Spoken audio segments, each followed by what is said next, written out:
Selamat malam pengundi-pengundi Punggol East.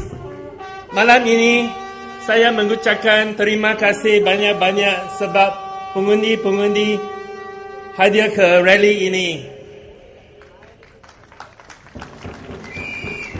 各位亲爱的榜二中选民，各位来自新加坡各区的工人党支持者，大家晚上好。Vanakkam. Dear voters of Punggol East, dear Singaporeans, thank you for coming tonight. Yesterday, Dr. Koh of the PAP said that he initially rejected the Prime Minister when he was asked to be the candidate for Punggol East. Dr. Koh said, and I quote, "I don't want to do populist politics. I want to do real work," unquote. Dr. Koh, if you want to do real work, join the Workers' Party.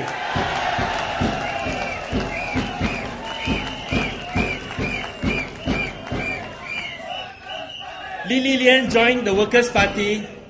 Li Lian joined the Workers' Party in 2006 as a volunteer.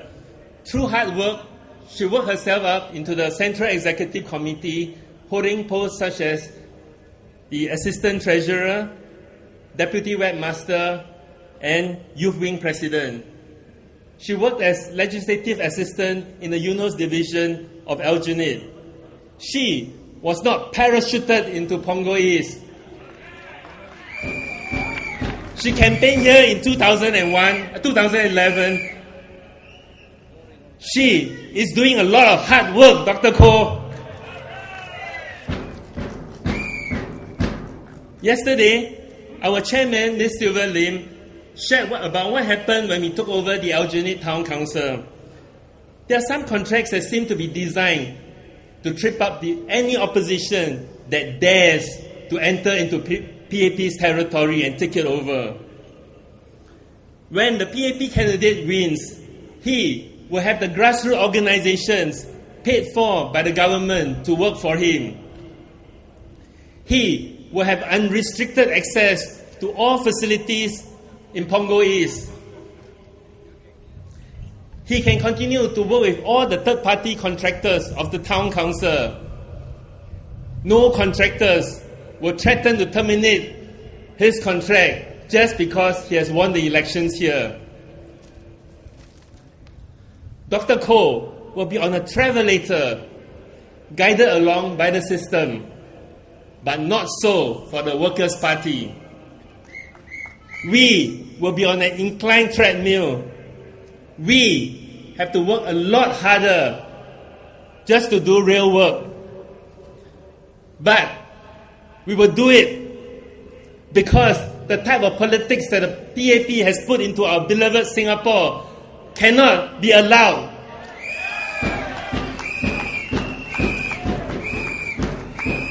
The Workers' Party is willing to do real work for you.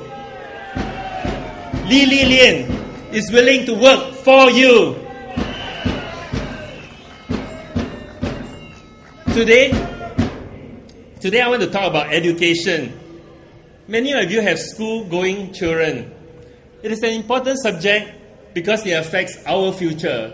Children are our future. We have made many proposals on education in the Workers' Party manifesto. The Workers' Party MPs and I have spoken many times about education in Parliament. Education has been a way to enable people to climb up the social ladder, and many have done so in the past. Today, a bright and hardworking person can still move up socially by doing well in school and progress onto a good career. However, over the years, schools have been ranked and branded to create schools of different class status. Systems have been created to sort students through various pressurizing high-stakes examinations. This has created an elitist system that has made it harder for those with lower income to climb up. It also resulted in a culture where parents resort to extensive tuition for their children. 5 years ago, the Sunday Times reported that 97 out of 100 children surveyed had tuition. Today, the situation is not any better. We even have people trying hard to get their children into the Gifted Education Program, or GEP, through tuition. You may recall the scandal last year when a tutor faked his credentials and fooled many parents to part with a lot of money for him to train their students to enter the GEP. Mr. Lee Kuan Yew observed 2 years ago that more than half the students at top schools had fathers who were university graduates. On the other hand, he noted from data that he had that less than 13.1% of students in neighborhood schools had university graduates' father. Mr. Lee also said that admission into primary school is not meritocratic, as it is based on the social class of the parents. 2 months ago, we were told that 60% of the students in 6 of the top primary schools in Singapore live in private houses. While MOE may want all schools to be good schools, their policies divide people into social classes.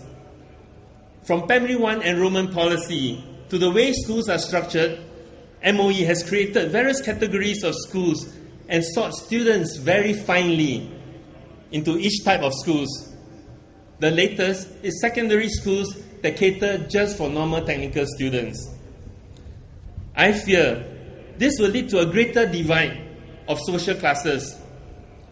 A survey by the Straits Times last year found that the majority of students in top schools do not have close friends who live in small HDB flats, nor friends in normal stream, nor friends of other races. If they move on to become leaders of our country, how do they empathize with people of the lower rungs of society and with people of different races? The Workers' Party want to see policies that will develop our children well and will provide equal opportunities for all. Some of the issues we have raised include bilingual education, preschool education, better support for special needs in mainstream schools and special education schools, reviewing centralized gifted education and DSA from GEP into top secondary schools, reducing class size for more effective teaching, and more support in local universities for Singaporeans, and many more. I also made an alternative proposal for pilot schools that provide through train from primary to secondary. These schools can develop students holistically without distractions of high-stake PSLE at a tender age of 12. I believe this is workable, as many countries with such systems have done well in international benchmark as well. It will put emphasis back to nurturing students rather than to prepare them from one high-stakes exams to another. I've also probed into how our government spends on foreign scholarships. This is not because I'm anti-foreign scholar, but because I feel we are spending too much with questionable returns. Through a series of parliament questions, I figured the government gives out, guess what, 2,000 new scholarships to international students each year. As each scholarship is valid for 4 years, so there will be 8,000 international students in Singapore. I worked this out to cost the government at least $144 million each year. This figure excludes scholarships given by government-linked companies, which MOE is unable to provide data for, and allowances, which may not be included in the answers. We are also told that 1/3 of the scholars do not achieve at least second upper honours, the usual standards we expect of scholars. When asked in Parliament, the Minister said that MOE has strict criteria for scholarship renewal, which include achieving consistent academic performance throughout. Yet, from the results achieved by the scholars, MOE does not appear to be very strict in enforcing their criteria. The Workers' Party has spoken out on this.